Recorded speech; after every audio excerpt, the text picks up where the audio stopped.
Welcome back, everyone. I'm the Depressed Eeyore, and this is Middara Unintentional Malum Act 1 on Tabletop Simulator. I should probably take a break, but I really want to do this boss fight, so let's get started. Teaming with monsters. We're almost there. Justice continued to lead the way, her confidence not the least bit shaken for all the fighting they'd done. Rook still had his weapon drawn, cautiously watching each tunnel they passed. Those guards will be happy to learn we've cleared out so much of the mines for them. I can't believe how many monsters that explosion unleashed down here. Where could they all have been? I have no idea. Hyde will thank you for your help, though. Damocles said, my father and I would have come and done this already, except, well, Hyde will be even more grateful if you can help save my mom. All right, murmurs behind the door, 208. The first thing Nightingale noticed was the gore. For a moment, she was brought back to the informant's house in Ramsden and very nearly vomited all over again. The scene before them wasn't quite as bad, if only because it was a much larger space. Bits of flesh and bone and clothing were pasted to the walls, floor, and ceiling. The traces of the original mine were barely visible. Minecart tracks leading through the cavern ended in rusted ruin as they neared a crater in the stone. There was no gore within that sunken area, no blood splatters like the ones farther out, only chalky gray rock, which crumbled away beneath Nightingale's fingers like dust. At the edge of the crater was a minecart, or half of one. The side closest to the explosion had crumbled to nothing, and choking fingers of corrosion snaked out from the end. There were 3 bloody marks near the edge of the crater, with streaks leading away from 2 of them. You didn't use dynamite, Damocles muttered, kicking the floor at the edge of the crater. What the hell did you do? Justice stopped beside him, shivering as she took in the carnage. They attacked me. They shouldn't have even been in Alinea, let alone down here. My guess is they were looking for the same thing we were. She paced around the edge of the crater, though she seemed to be searching the ground more than the crater itself. So these people that attacked you, who were they? Nightingale asked. It took Justice a moment to answer. Grim Deacons. I heard them talking. I think their names were Echo, Valentine, and Quinton. Wait, Grim Deacons? Rook asked. He was suddenly armed again and scanning the cavern around them, as in Brahma's elite spies and assassins. Yep, Justice said apologetically. She dropped to her knees and began fishing through the rubble.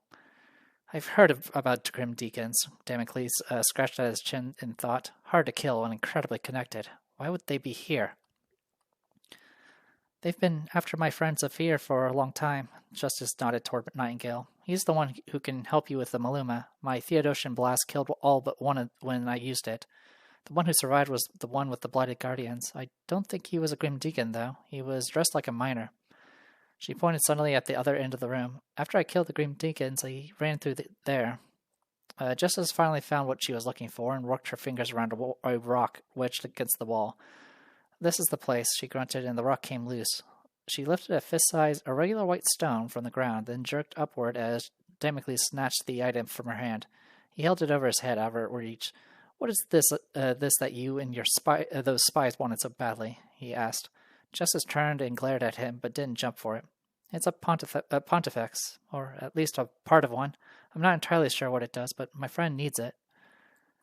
A sudden chill ran through Nightingale's spine. The voice hissed in her head. You need that, Nightingale. She didn't fight it, instead crept around Damocles. He was too focused on the artifact to notice her. These mines belong to the Hyde family. That means this artifact does as well. Maybe Nightingale leapt, snatched the stone from his hand, and landed a few steps away. Despite the cool cavern around them, it was quite warm to the touch and much heavier than it looked, like white translucent lead. Damocles turned an annoyed glance at Nightingale. What the hell? The room became deadly quiet, everyone frozen in its place and stared at her. She straightened, holding the stone close to her chest with one hand. Her tail twitched behind her like an angry cat's. Your family rules Hyde, but Balthazar is king of Alinea. Until we're done, I'll hold on to this in my father's name. You've found what the Grim Deacons were after. Revealed medium hidden card UM22. Gained the first piece of the Pontifex story relic. Would be funny if it said, like, second. Like, implying you missed one. Is that the right one? Yes. So, the relic exhaust counter. When making this counter, you may use a discipline costing 2 SP or less that cast a spell instead of making an attack. All the other counter rules still apply. So, unfortunately, this is kind of limited. I did ask if you can do something like Bring the Shadows, be like, which would have been like the coolest build ever, because then you can do like essentially moves outside your turn and just like Shadow the Hedgehog everywhere. But unfortunately, I believe that got shot down, which I'm kind of okay with that. I don't think they wanted people to do actual move actions outside of their turn. You can still do something like Life Grass or Gore Shot off of it, assuming you're not exhausting it. But unfortunately, Justice is not really built for this. I usually do give this to Justice, but like I said, the build doesn't really fit it. Like, she does have decent spells, but they're not the best. So I'm going to give it to Rook. For now, though, he's just going to carry it. I don't really want to equip it, because honestly, he's going to be focused on other things in this upcoming battle. Damocles grunted and looked for a moment like he might draw his sword. Then he lowered his hand and turned away. Fine. But you don't need it, Justice pleaded. Zephyr does. When we get there, I can give it to him. Nightingale allowed them to see where she stashed the stone. Once it was in her pack, the strange warmth faded. Think of it as insurance. Zeke rested one hand gently on Justice's shoulder as he looked around. No offense, but have you seen this place? Think of us holding onto the Pontifex as encouragement not to explode anything by accident. I like not being exploded, Remy said. We're wasting time. Damocles sounded sour again. Unless you'd like to lord over a minor house some more, Princess, we should continue our investigation. Nightingale sighed. Sorry, let's go. It took work to clear the exit, a few minutes spent passing rocks out of the way. Eventually, the new ones stopped rolling in to fill their place, and a worn tunnel, barely wide enough for Rook, appeared. Great. Damocles drew his weapon and took the lead into the dark. Let's find our assassin. The passage ended in a thick stone door. Damocles braced his shoulders against it and shoved with all his might. He grunted and groaned, but the door didn't budge. Rook joined in, but to no avail. Rook sighed, shaking his head. Feels like it's barred from the other side. I don't think we can force it from here. I know one way. Damocles looked at Justice. Why don't you summon another explosion? It worked on the rock back there. She shook her head, clutching at her book again. My magic isn't like what other mages do. Every spell has a price. My tome expects to be repaid. Your book makes you pay if you cast a spell? Nightingale grinned ruefully, imagining what a book might want. Justice, wearing a serious expression, glanced down at her book she was carrying. Yes. More practically, might cause another cave-in, Rook added. We don't have any idea how stable this passage is. Shh. Remy signaled at the door, then placed her ear to it. Somebody's talking. Gage squirmed out of her pack and moved to leap to the ground. Before he could jump, Remy scooped him into her arms, holding him there, and looked down at him. Shh, she repeated. He glanced up at her, wrapping his long tail around her arm. Damocles joined her by the door. Everyone held their breath. A female voice screamed just loudly enough that Remy and Damocles could hear through the door. This is your fault, Hendrix. We needed you to infect the dude, but you couldn't even poison his air. Elias cries and buries his wife, and Hyde is still in Balthazar's hands. A male voice responded no less energetically. We haven't failed. Just because Elias and Damocles aren't dead yet doesn't mean they won't be. Damocles stumbled backward, looking horrified. Remy briefly glanced back and saw that his whole face had gone white. She mouthed the words, "Who's that?" But he didn't seem to notice. Justice slipped from behind him and joined Remy at the door. The argument hadn't stopped. Elias doesn't have Elias doesn't have the stomach to kill his wife. When Rivka turns, he'll be the first one she infects. If we're lucky, it'll spread to the whole household. Brahma couldn't hope for a better object lesson in the futility of Balthazar's rule. He'll hide a city with not just a willing ruler, but a willing populace as well. The woman lowered her voice so that Remy could barely hear, but she could still detect the acid in her tone. Your lack of precision in the initial attack means we have to depend on luck for success. This is exactly the sort of weakness that Brahma would not tolerate. There was a brief pause before the female voice continued. We need another method. When the surgical strike fails, we turn to more destructive techniques. Didn't you say the Hyde estate gets its water from the market well? We need not wait. We can strike the Hyde family before they recover and be more confident that the infection will spread. If we can't pick off Elias individually, we wipe out the town. That will give way to Brahminian occupation. Rook pulled Remy back from the door so fast that Gage hissed and jumped away. Remy turned to Rook and was about to ask what he was thinking until she saw that everyone had backed away. Justice had her book open. The pages didn't glow exactly, so much as they looked like they weren't even there. Instead of a book, Remy saw a door, and through it an ocean of cerulean and gold. Justice extended her other hand toward the wall, and it looked like she was screaming, although no sound came out. The air rotted where the spell touched. Stone withered. It was like watching 1,000 years pass before her eyes. Steel bands turned to rust, thickening and constricting. Stone cracked and buckled under the force before the metal turned to dust. Even though she hadn't yet taken a second breath, Remy felt as though she was watching the horrific scene in slow motion. Justice wasn't just ruining the stone, she was somehow killing a piece of the world.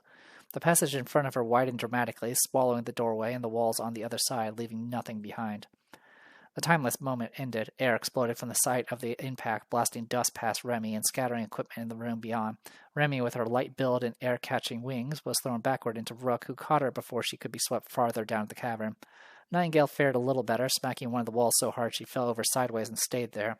Justice appeared as though she hadn't felt the explosion. For a moment she stood in the center of the maelstrom, ignoring the destruction all around her. Only when the dust had settled did she finally drop to her knees, breathing and gasp. Past the dust and debris, the room looked to Remy like a primitive lavatory. Near the entrance, delicate burners, tubes, and vials had been shattered or crumbled into ruin. Though farther away, they'd only been thrown off the tables. Notes and books had been scattered in the blast. Damocles recovered first, advancing past the fallen Justice and into the huge space. Remy followed with Zeke not far behind. Never in her life had Remy seen such rage as she saw on Damocles. He cleared tables and overturned shelves with a few confident leaps. He rammed into Hendrix just as he was climbing to unsteady feet and tackled him to the ground. Damocles didn't even bother raising his weapon. Instead, he just slammed Hendrix into the stone with bare hands. "We trusted you, you bastard. Why would you betray my father?"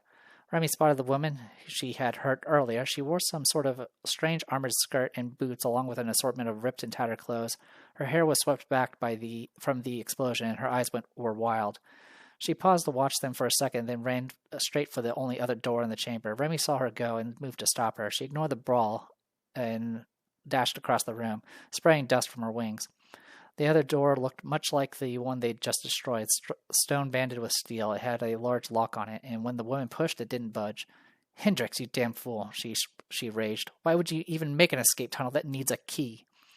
Remy approached, cautiously drawing her weapon. The woman turned with a sword in each hand. In her eyes, Remy saw only madness. It was so intense that Remy paused, horrified, considering that perhaps it would be better not to fight her alone.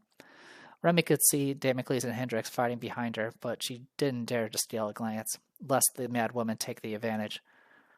"Elias is weak." Hendrix shoved Damocles away. "The Hyde cancer has infected us for too long. If it weren't for your family, Hyde would be a great city by now. We would be part of a great empire."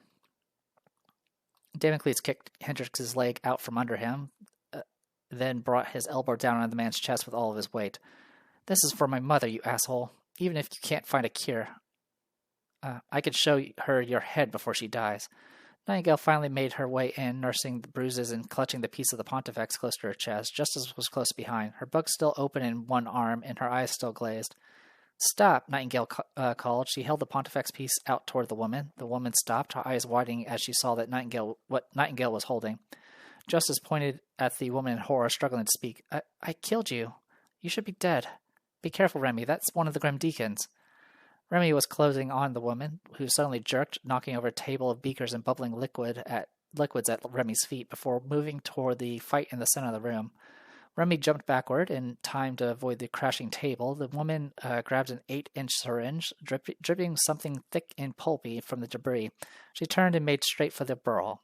Remy noticed and tried to run after her, calling out to her friends. "Zeke, watch out." Zeke looked in her direction and dodged out of the way as the woman dashed past him. Damocles and Hendrix were too busy trying to kill each other to notice. Hendrix had pinned Damocles to the ground and was raising a fist. "Hendrix, your failure won't go unpunished," the woman cried as she slammed the syringe straight into his back. She yanked the key from his neck, then bolted for the door. Remy ran after her, dodging around Hendrix as she went. She took to the air, but the low ceiling kept her from getting too far. By the time she made it to the door, the woman was already fleeing down the passage. The door was open just wide enough to permit her life form to slip through. Remy was ready to follow, but a hideous sound pulled her attention back to her friends. Hendrix was screaming so loudly that his voice gave out as he writhed in agony. Flecks of blood and spittle sprayed from his mouth. Even Damocles retreated in horror. Hendrix's flesh went pale as pestilent blisters spread across his body. His limbs stretched and grew inhumanly long, the bones snapping and splintering through his skin. In seconds, they transformed into sharpened spikes, oozing green fluid. The blisters swelled as his torso and neck began to shrivel like a corpse hung upside down to rot in the sun. The ragged noises coming from him were no longer recognizably human. His eyes exploded with searing liquid that steamed as it splattered on the ground. Remy dodged around him, then caught Damocles by the arm and started dragging him away. She pulled him toward the rest of her friends. The monstrous creature no longer resembled a man. It clawed its way toward the back of the room, seeping vile fluid as it went. They could hear Hendrix as the last vestiges of his human mind struggled to preserve itself. "Your lives are mine," he croaked, his voice stretching into a wail of agony. "What the hell is that?" Remy spun with her weapon at the ready. "That grim deacon must have injected him with a concentrated form of the blight." Rook stared around the room at the dozens of vials and preserved samples. Damocles gritted his teeth. It was clear that they could not let the abomination loose upon Hyde. "We have to kill this thing. Aid me, princess." All right, and we go to this. Boss fight Blighted Hendrix. Hendrix has turned into some kind of horrible abomination. Inside of his lab, caged creatures of all types are going wild, trying to escape. Hendrix looms in the back of the room, moving about in a human frenzy. All right, so let's go ahead and put this out. I'm going to put a break in the video here and BRB. All right, it did give some orange text to remind you that Blighted Hendrix does have 2 initiative cards, so we get to deal with that nonsense. And let's go ahead and read up. So we got to defeat all opponents. That includes the Blighted Hendrix, or get defeated. Hendrix, Traitorous Conspirator, we get essentially access to Hendrix's initiative and intelligent combatant card, which we'll go into in a second. If there are less than 3 intelligent combatants on the board, he will use 2 initiative cards. So right now there are 0, which is less than 3, so he'll have 2. When Hendrix is moving towards a target, and there are 2 equidistant routes that he could take, he will always take the route that would move him adjacent to or through Cage's objective tokens. Something of use: when Hendrix is defeated, read the following hidden text. Cool. Then we got Damocles with us. He is following our lead, so he's going last. Low ceiling as always, so no flight. And we have cages. The objective tokens represent cages that are filled with live monsters. The spaces these cages occupy are considered obstructing terrain until they are destroyed. Hendrix and adventurers may attack cages. Any cages that are attacked are immediately destroyed with no required roll. After Hendrix finishes moving and dealing damage with Unstoppable and Relentless, he will also destroy any cages he moved through. When a cage is destroyed, read the corresponding hidden text for the objective token that was destroyed, which is on this other page. There are 6 objectives. I know what some of them are, because I've played through this enough times. Let's read about Blighted Hendrix, shall we? He's a type Blight, good for him. His attack dice is green and gray. He has 0 armor, 6 movement, 13 defense, and 300 health. He has a casting die of green, conviction of green, and red. His damage dice are burst is +2 physical damage, and then if he gets a shield and book pair, it's +2 physical damage. Passive, Rotting Hulk, he has Elusive, Relentless, Unstoppable, and Immunity to Condemn. I'll go over those in a bit. When a figure ends their turn adjacent to Blighted Hendrix, they get dealt purple magic damage and inflicted with poison and disease, force 11.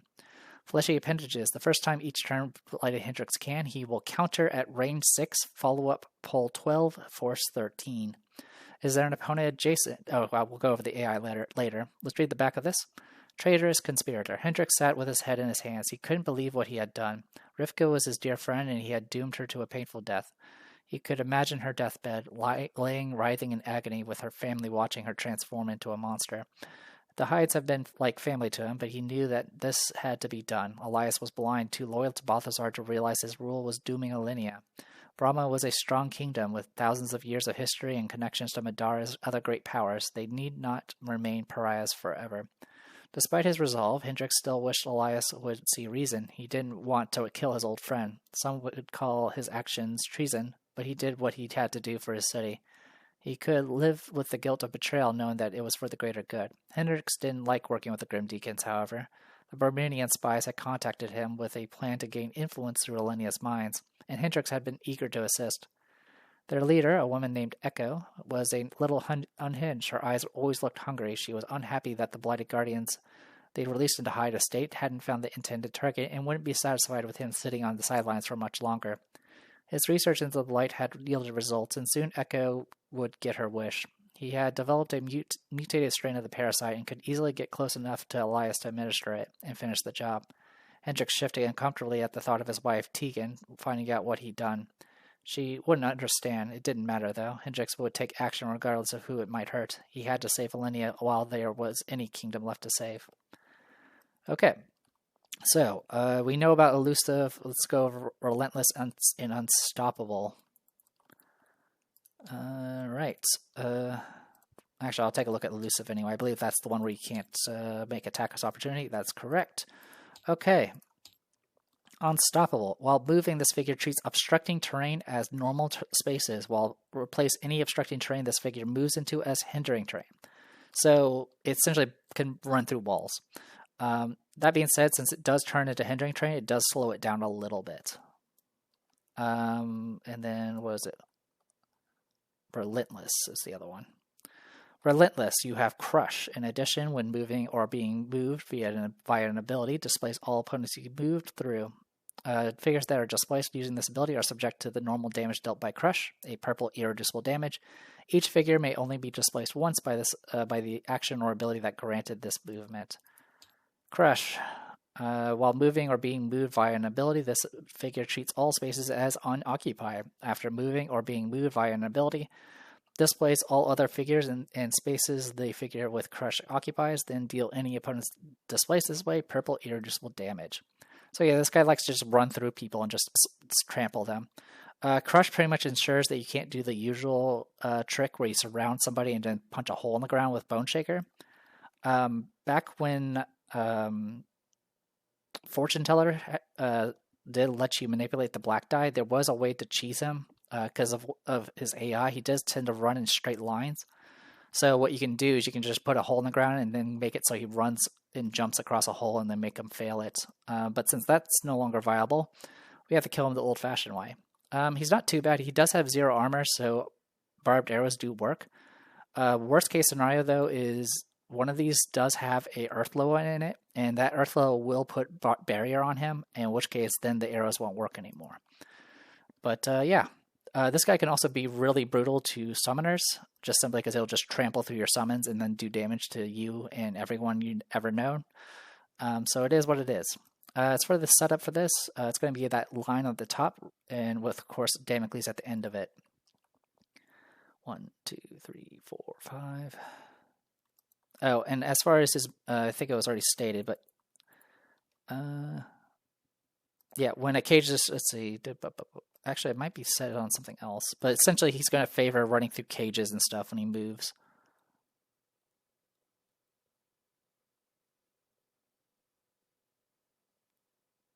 Let's see. Yeah, I could have sworn there was something that made him prefer running through people. Oh yeah, here it is. Yeah, if there's equidistance routes that he could take, he'll try to run through. He'll pick a route that will make him adjacent or go through cages. Okay, so with all that, let's go ahead and get set up. So part of the reason why I was using Jazara, besides the fact that he's awesome, I want to see, because he's immune to only Condemn, and Jazara can do Bleed and he can do Rooted, and Rooted can definitely help out a lot in this, because this effectively makes it so he can't actually do his mechanic at least once a turn, once an initiative card, essentially. So I think that's going to be my plan, but I have to kind of get myself in position for that. So we can do something like this. Oh, and for the cages, it has to be attacked, so spells don't work. Good to know. All right.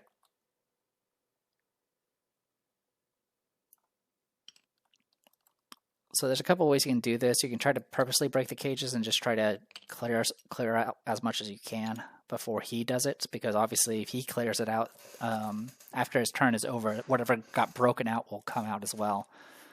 One of them has a Living Oblation, one of them has a Earth Loa, one of them has a Murkhound, one of them has a Blighted Guardian, one of them has Sickles, and one of them has Fragors. I believe that is what is in these cages.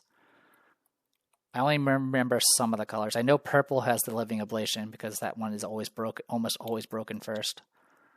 So one of the key things we definitely want to make sure happens is he doesn't break the purple objective, or at the very least break it after Rook punches a hole. Because I think I may punch a hole on. Is this thing not doing its thing? It's not all. Oop. Sorry, I put it in break there just in case, because it looks like this thing is it tab? There it is. Tab. Yeah, punching a hole in these two spaces would make it so when he inevitably breaks this objective, it would just drop the Living Oblation right into the hole. And I think that'll be how we do it. The problem is I would have to do a re-equip and all that nonsense first.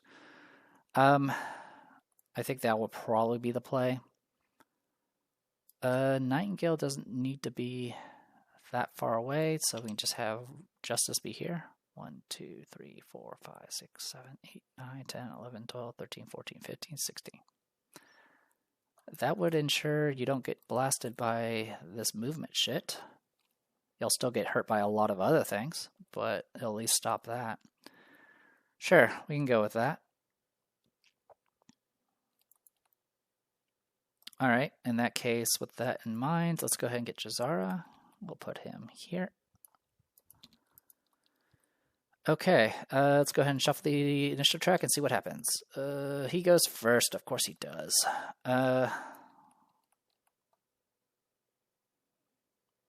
Should I just bite the bullet and take whatever's coming our way then? He'll be going 1, 2, 3, 4, 5, 6, and that'll be it. And then he would just be in our realm at that point. I think that might be okay. It's not going to be great. That might actually be kind of preferable. So I think the play might be... We do have a pager. We can use the pager to take this Blighted Hendrix, the second one, and put it in the back.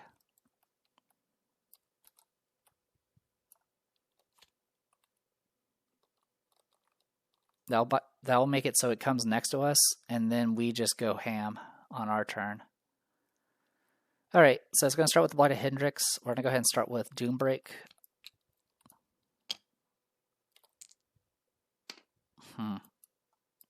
I'll intervention that. Thank you. Okay. Alright, Blighted Hendrix. Is an opponent adjacent? No. Is it an opponent with an SOI? No. Otherwise, move towards the nearest opponent. So it's going to go 1, 2, shatter this, 3, 4, and then 5. We're going to need a few of these.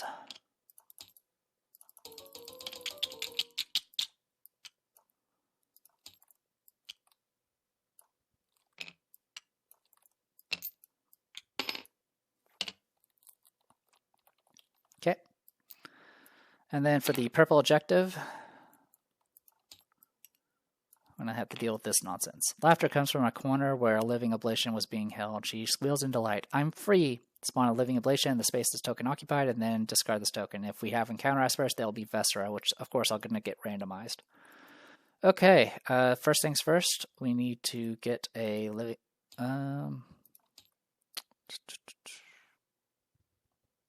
Yeah, we're just going to grab the initiative card. Living Oblation. And then we'll put it here, and then shuffle. Alright, what do we get? Are you serious? Every time? That's impressive. Alright, well that's going to make things hell for us, because that thing's going to start doing shit too. I was hoping to get one of the other ones, but now we're going to have to deal with summons. But that's okay. It is what it is. Living Ablation.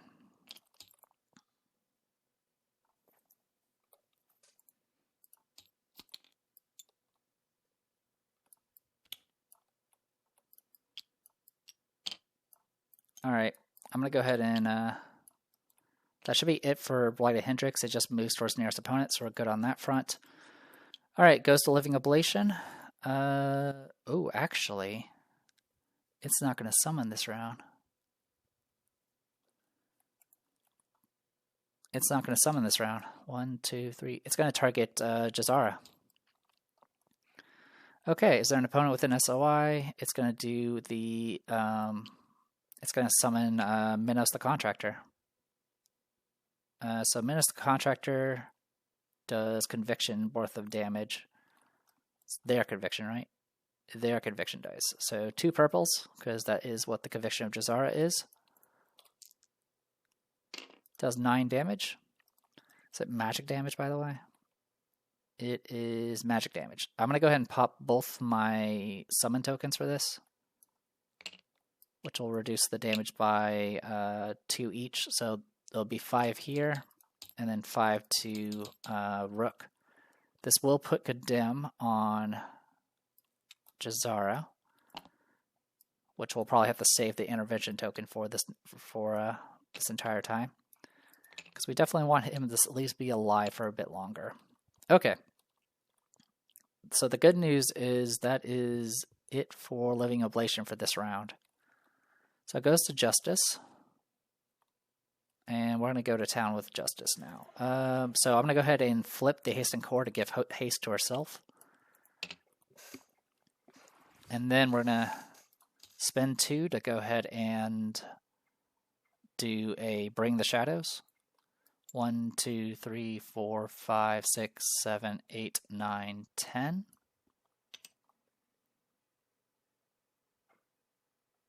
Yep, that'll work.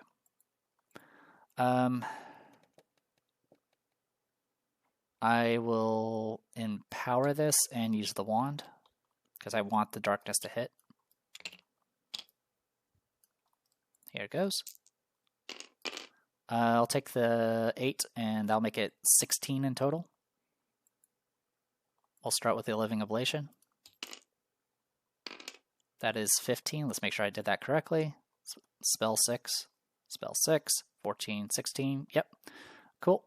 And then for Blighted Hendrix, you don't have protection, right? You do not. Good to go there.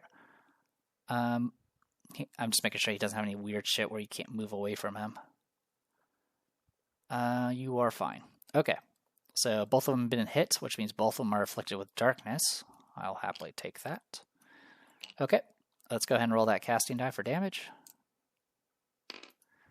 4 damage. I'll re-roll it with a wand. 7. That's better. 7 damage here. 7 damage here.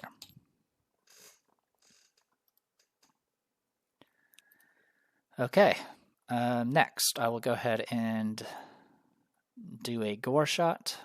I will target the Blighted Hendrix. What's Living Ablation? Yeah, I'll target the Blighted Hendrix. We'll roll a casting die for this. No empower.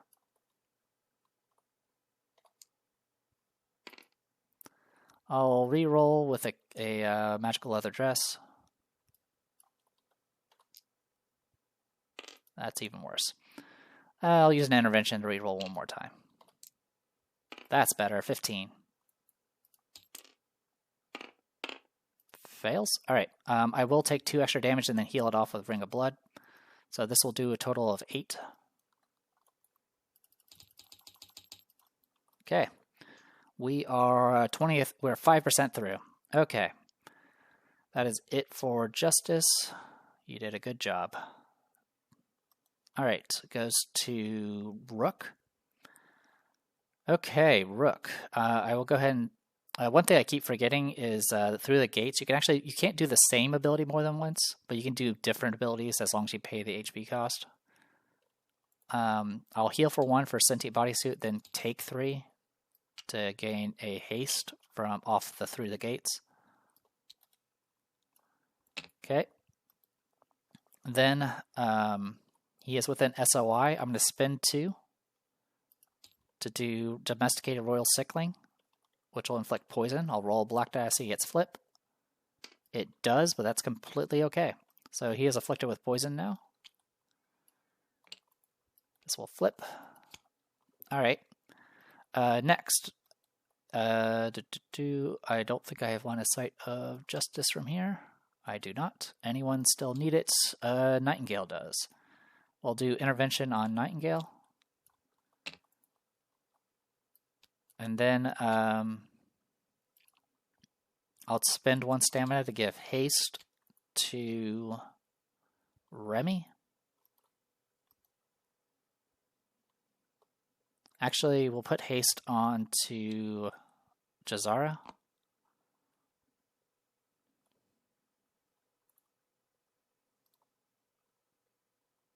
Yeah, I'll put it on Jazara. And then that leaves me with pretty much nothing left to play with, for this round at least.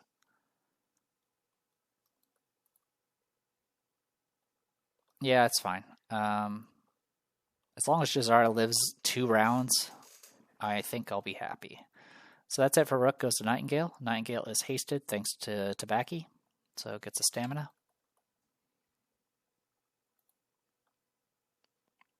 Alright, so we're going to go ahead and take a damage with the infection.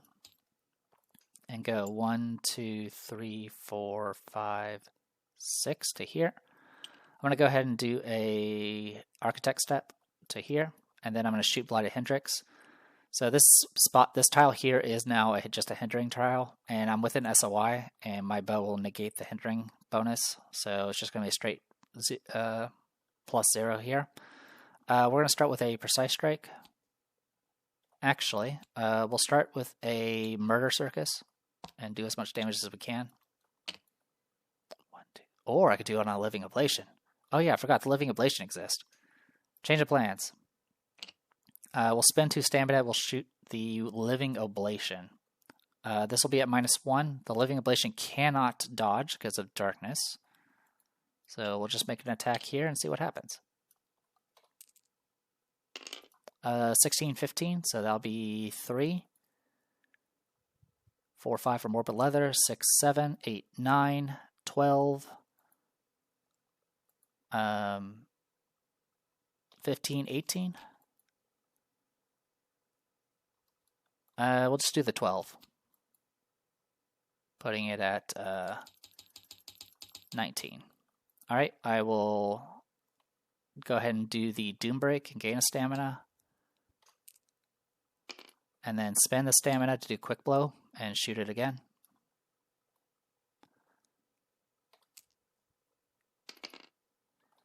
Alright, I'm fine with it missing.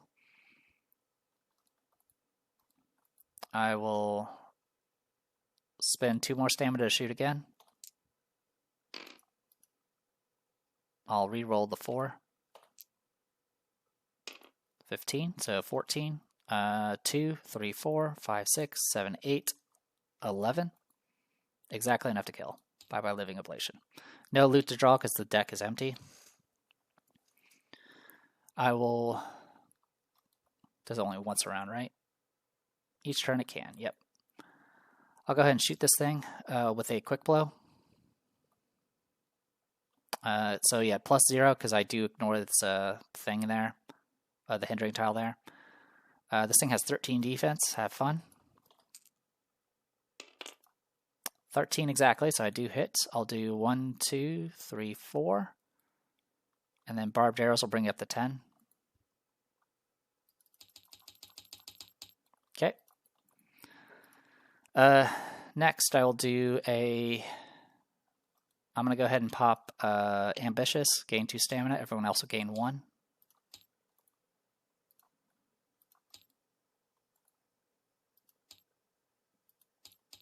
Okay.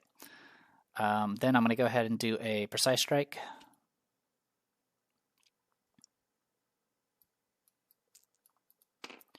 No empowered, just a regular strike. Alright, precise strike, no modifiers.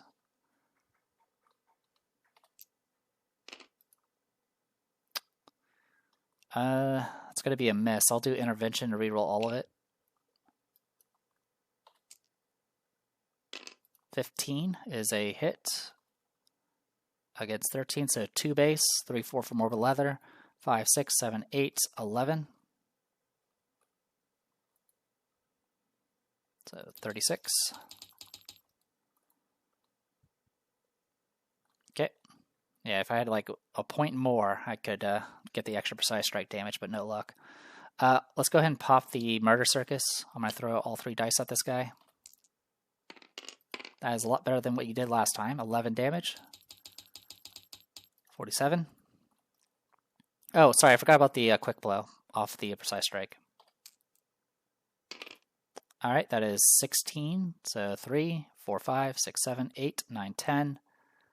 13. So 13 damage, we'll put it at 60. 1/5 of the way there. Alright, I think that's going to be it. So after the quick blow, I would do the Murder Circus, and that'll be pretty much taking care of everything. I'll hold on to the Masterwork just in case. Alright, goes to Jazara. Jazara will gain 1 stamina, but also roll this. Doesn't die from Condemn. Good for him. I could have maybe tried to opt for getting the kill with Jazara on against the Living Oblation. That might have been a bit smarter, but it's okay. Yeah, we would have done like maybe another extra bits of damage from that, but that's okay. So I'm going to spend 4 and pop the, we'll do Wishes Yearned Yet Never Asked. Actually, no, we'll do the Abyss Reaching Back. Yeah, we'll do the Abyss Reaching Back. Alright, so empowered a shot here. Okay, that's 15 in total. Fails, and then it's going to take what, combat dice? Yep, combat dice to itself. 17. I would like to get bleed on him, but I think it's better to get that rooted going. That'll get us ready for the next batch of nonsense. I mean, I'll still be able to do the pull stuff, but at least I won't be able to trample someone afterwards. Okay, that is it for Jazara. This should be off cooldown now. Goes to Remy. Remy will get nothing because she doesn't have haste yet. Alright. Time to flip the book. We'll flip the book. And we're going to summon Elifie. Is that who I want to summon? I was going to summon Elifie initially because it could reduce armor or defense, sorry. No, that was right, armor. We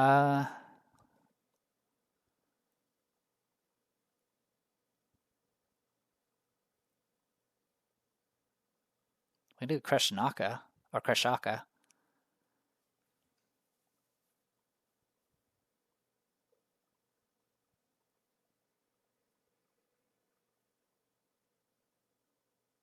For each Pokemon that was not.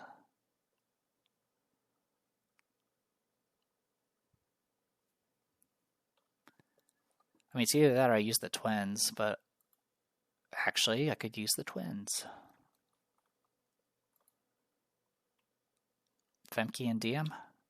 That might be the play. Alright, let's bring out Femke and Diem then. I'll put them up here for now.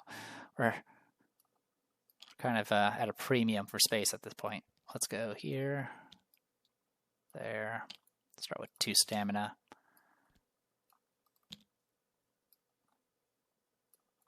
And if I need to, like, the only reason I'm doing this is for the backstab. And the flanking, of course. That is the wrong thing. Figures. DM and Femke. We'll put you here. DM could be here, getting flank on this side. And then we can go to town. All right. So got that going. Just had to do a flip for that. And then we'll go ahead and do Murder Circus now. Roll 3 dice. 12 damage. 89. Okay. Let's start with a false idol. This attack will be at -1, -2 because of hindering. And then flanking brings it back up to -1. So we're at -1 for this attack. That's a good number. So that is 16 versus 13, so 3 base. Another 3 for backstab brings it up to 6. 7, 8, 9, 10. 13, so 13 damage in total. So I'll put it at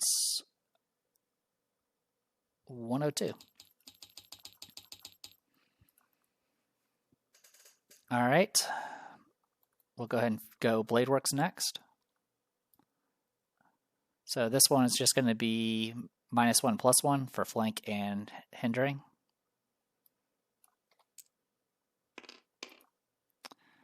We'll go ahead and re-roll the 5 with a Kotor.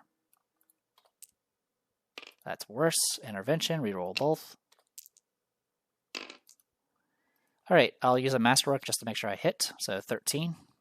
Base damage is 0. 3 for backstab, 2 for shields, brings up to 5. Okay. Then I will go ahead and spin 3 for Onslaught.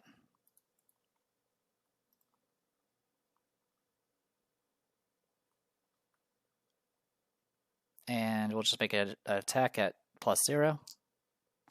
14, so 1. 4 for backstab, 5, 6, 7. 7 damage. Follow-up attack. 14 again, so 1, 4, 5, 6, 7. 7 damage. And then the third attack.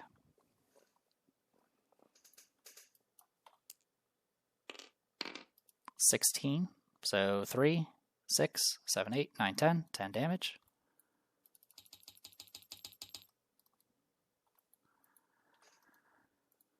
Whew. I think that was 3 attacks, right? I think so. Give me a second. Okay, we did all the attacks for the Onslaught. We've attacked this guy 5 times now. I'm going to go ahead and use a Hangover Elixir. I can use any ability that costs 3 or less, and I'm going to go ahead and pick Onslaught because it's not Exhaust. And we'll go again. So I'm going to go ahead and exhaust Bone Chipper and get +5 for this because we have attacked 5 times so far. So this will be our 6th attack. Add 5 to this. Good thing I did. So 12 goes up to 17. So it's going to be 4, 7, 8, 9. 9 damage. And then the follow-up. 16, so 3, 6, 7, 8, 9, 12. 12 damage. And then the last one. 15, so it'll be... Oh, I've been forgetting about the Barbish Threads. I should be doing a lot more damage. We'll deal with that in a second. So 15... It'll be 2 base, 5, 6, 7, 8, 11. Okay, so Marbish Threads, every time I'm flanking, I should be doing +2 damage. I've attacked 1, 2, 5, and 8. I've attacked 8 times, so that should be another 16 damage on top of everything. So that'll be 179. All right. I think that was worth a 10 gold item. Okie dokie. I could potentially do a throw by doing a re-equip and all that nonsense, but I think this is good enough for now. I will end my turn here, so I will have to do a conviction check against Force 11.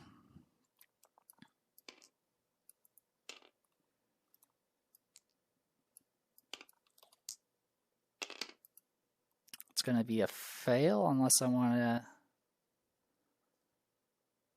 do the thing here. Alright. I mean, I could do 2 magic back. Well, either way. So I'm going to take, what, a purple of whatever, become poisoned and diseased. It's kind of the least of my problems, to be honest. Sure, I'll become poisoned and diseased. Now I don't have to worry about hasting you. I'll go ahead and spend the stamina to do a Radiant Symptom here.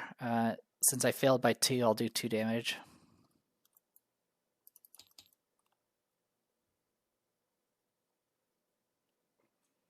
Okay. I forgot to add the twins to the initiative track, so I'm going to do that now.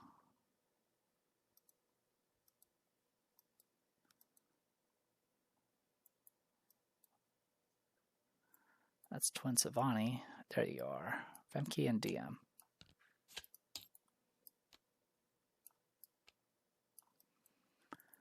Alright. Now what's really going to hurt it? Oh, also I need to take a purple of magic. Yep. Let's go ahead and roll that now. 2 damage. Okay. So, Femke and DM. We'll start with DM. Alright, DM. We'll go ahead and do False Idol. This will be at +1, -1, so it equals out. Go ahead and lock these down just in case. Alright. So, False Idol. We'll go ahead and put Resonance on it just because we can. And let's see if we can make something happen here. Try not to kill yourself. What did I just say? Everything you want, I'll trigger and reroll. Well, that's a miss. It is going to counter. I will nimble dodge.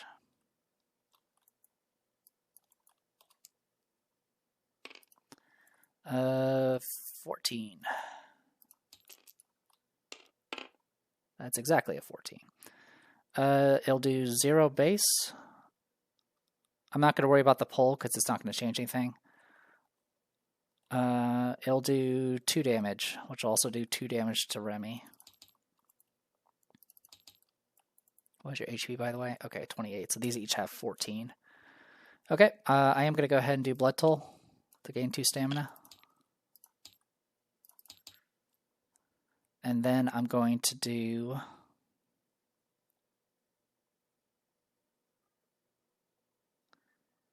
Ruination 4 times. So Ruination, you cast the spell against up to 2 different opponents, and you can reduce the cost by 1 if all targets have an effect. Needless to say, this guy has an effect. Oh, wait. The attack missed because of darkness. Let's make sure I did this correctly. 12 defense, I rolled nimble. Yeah, so the attack actually missed. So I'll take back the 2 damage. I'll still have the 2 from the bullet toll. But yeah, this guy has effects on him up the wazoo, and I just have to do a bunch of casting checks. I roll a teal die for this, because we have the knife and a black die, and we'll see if we blow ourselves up a bunch of times. 6, so 12. Passes. Okay, that's first one. Second one. 10. Passes. Third one. Oh, that would have been good. 13. Nope. Glad these rolls weren't happening sooner. Alright, and then 3 damage to herself. This won't spread. Alright. Glad I didn't bother attacking, because those would have been bad rolls regardless. Alright. Takes care of all of that. Goes to Femke. Yep, Femke next. Alright, so...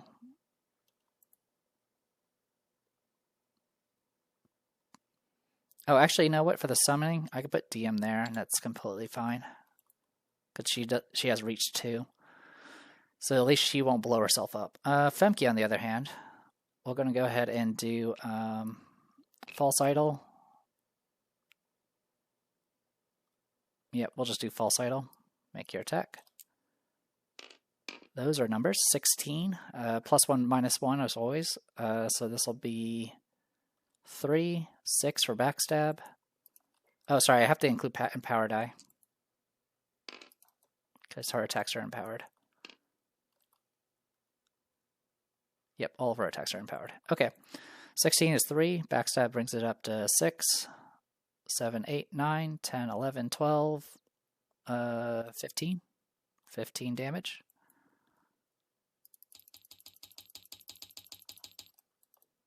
Alright, I will quick blow off of this.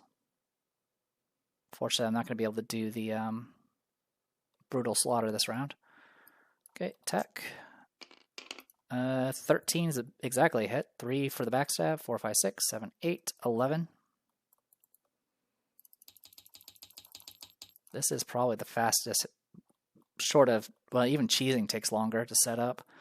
This might be one of our faster fights. Anyway, let's go ahead and roll for conviction. Yeah, that sounds about right. Okay. You're now diseased and poisoned. And then magic damage. Oop.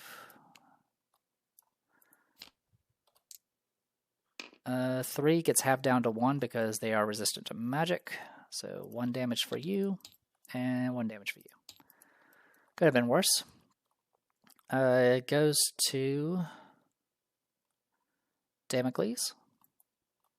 You should be... Oh yeah, you have 1 extra stamina. We'll go ahead and spend 2 to take a swing at this guy. +1, -1 because we are flanking off of DM.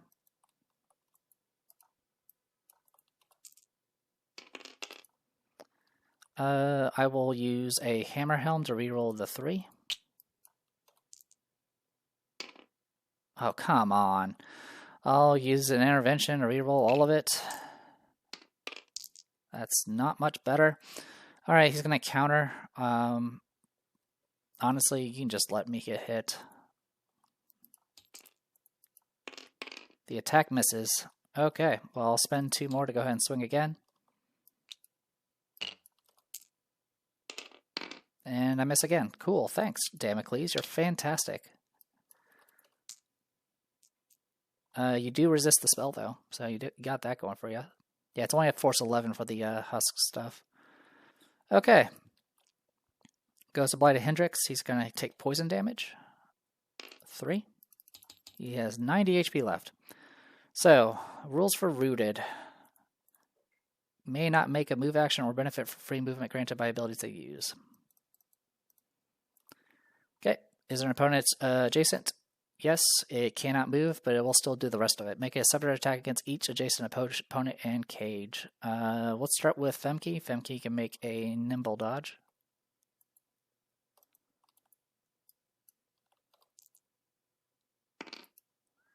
Okay, +1. This attack will be at -1 because of the hindering terrain. -2 because of darkness. That is 14 versus 13, so 1 base. 2, 3, 4, 5. I'll do 5 damage.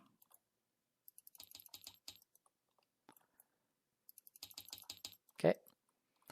We'll have it attack Remy next. Remy will do a Marbish Threads dodge. Okay, that brings her up to 17. Attack misses. I will counter for free. 14. We'll go 15. So 2, 5 for backstab, 7 for Marbish Threads, 8, 9, 10. 10 damage. Okay, then it's going to... Oh yeah, still need to stack Damocles. Damocles has nothing. -1 to this. 14. So 2, 3, 4, 5, 6. He'll take 3 and get a Vow token.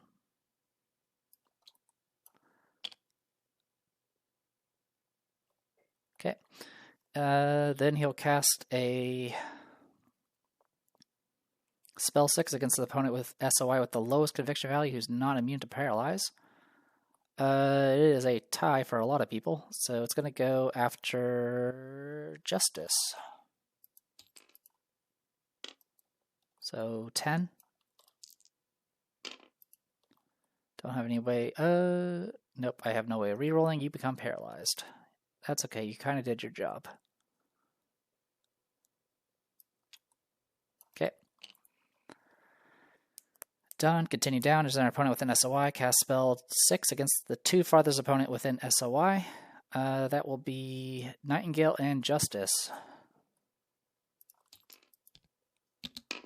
10. We'll start with Justice. Okay. And this does purple magic and all that nonsense. Okay, and then over here, you are also rolling 10. Yeah, I'll just take it. Alright, so what, purple magic damage? We'll start with Justice. Takes 2. And gets pulled up. And then Nightingale will take 1 and get pulled up. Okay. And then continues down, it can't move, and then Root wears off at the end of his end of his turn. Because I believe it's just for that turn, right? Yeah, at the next turn. Yep, makes sense. Alright, new round. Blighted Hendrix will still have 2 initiative cards, because there are 0 enemies, other enemies on the board. Okay, we got Jazara again. Jazara is going to get condemned first. Didn't die, good for him. We'll get 4 stamina, bring him up to 5. We'll spend 4 and do an empowered, the Abyss reaching back again. And of course we're hitting Blighted Hendrix with this. 18. Fails, gets rooted again. So unlike Paralyze, this thing doesn't have anything. Also, there's a typo here with this Paralyze thing. Hopefully that'll be gone by the time I actually get the physical copy. So yeah, you can actually reapply this thing over and over again, which is the plan. Roll your combat dice. You do 17 to yourself. 1, 2, 37. Yeah, we might be able to end things here and now. Alright, that's it for Jazara. Goes to DM. DM will get 2 stamina. I will take 2 Irreducible to go ahead and get 2 more stamina. And then we'll do False Idol with Resonance. 16, this time's a hit. No burst though. So 3, 6 for backstab, 7, 8, 9, 10. So 10 damage in total.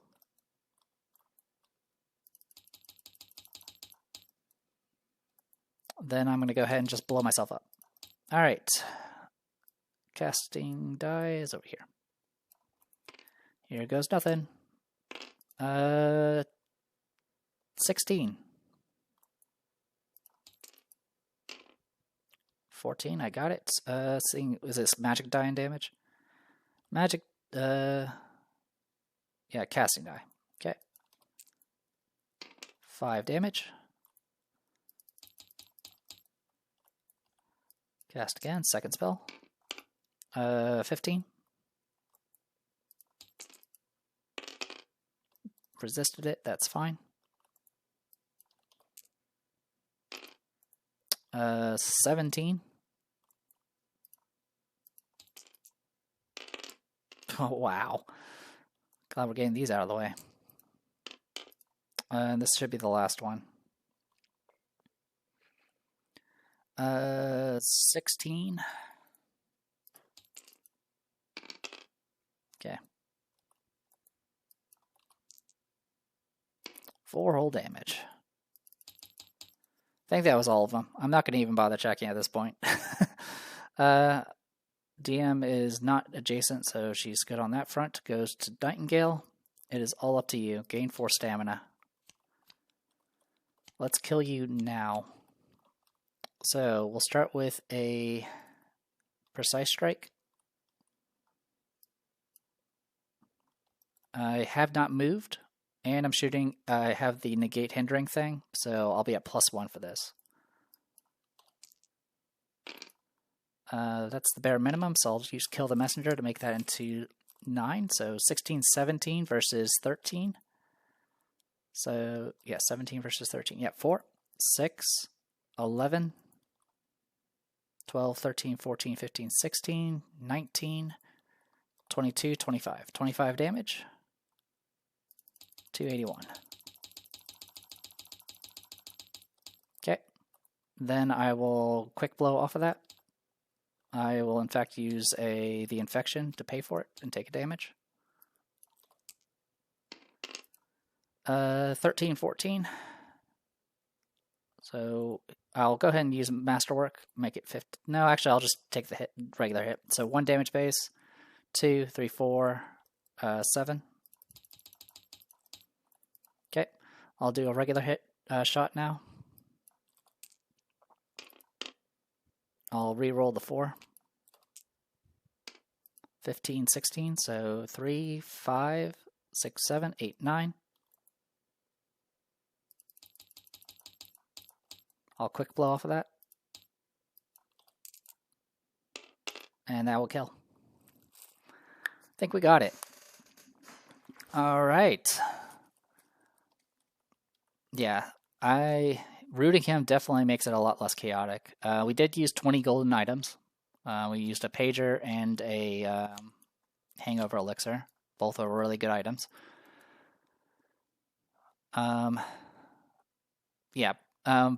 Anyone that I don't remember how chaotic it was on my the last time I recorded this, the last recorded playthrough. But the first time I fought this guy on my own, he was out of control. He would just run over everybody, run back and forth, yank people next to him, and just go ham.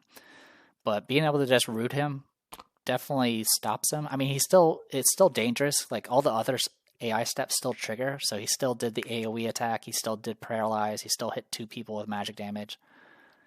But as you can see, all that kind of did was put us all around him, and then we kind of just went ham at that point.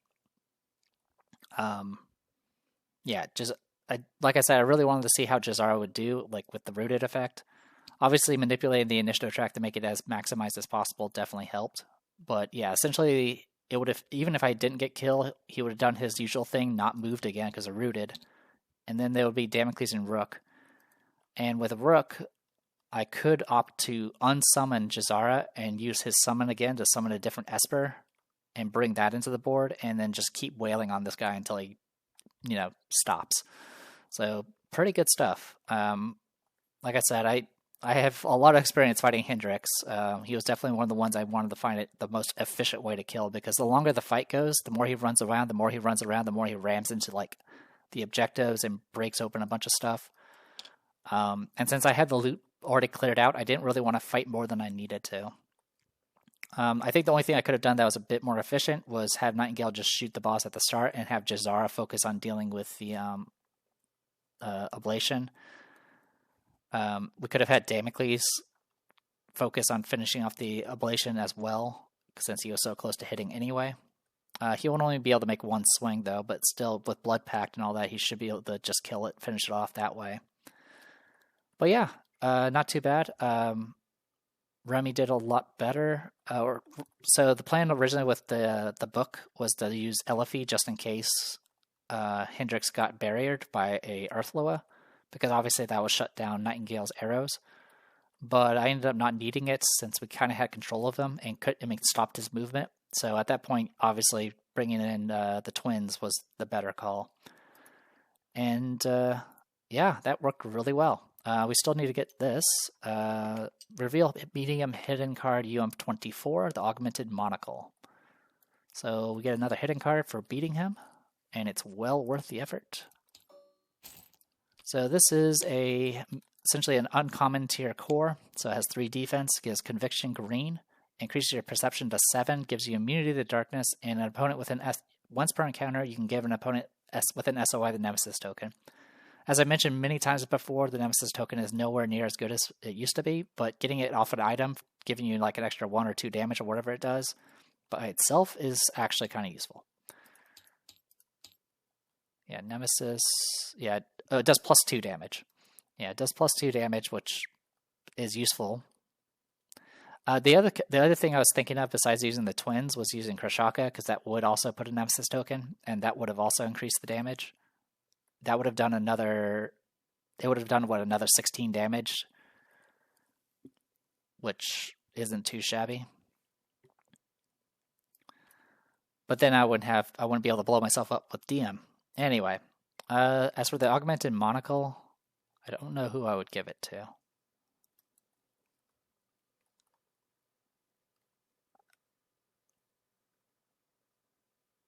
Like, I would love to have it on the architect, replace the architect, but I think the better call is actually to put it with Rook, which will drop his HP down 2 points. Yeah, I'll drop his HP down 2 points, and he'll lose a dodge, but his perception will go from 2 to 7, and he'll actually have a conviction die, which will be good for both him and his summons. So I think that's the better call, and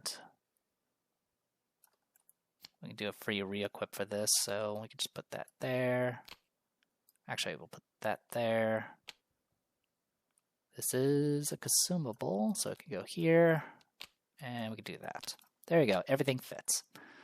All right, we get the restore and +1 XP. What an awesome run. This is probably like the best Chapter 3 I have ever had. Which goes great with the fact that we've had the best masked run ever. A lot of things kind of came together. Like I said, it was still no cakewalk. We still had to use items. If I hadn't used those items, we probably would have gotten smacked a few more times. And it's better to just have that confirmation than take any additional risk, especially since I was going to be running around with the disease and poison on a lot of people, and Justice would have been paralyzed for a round. So it is what it is. Anyway, I'm going to go ahead and call it here. When we come back, there'll be a bunch of story stuff, and I believe a story round, and other things to juggle. So, I am the Depressed Dior. This was Middara Unintentional Malum Act 1 on Tabletop Simulator, and I'll see you guys next time.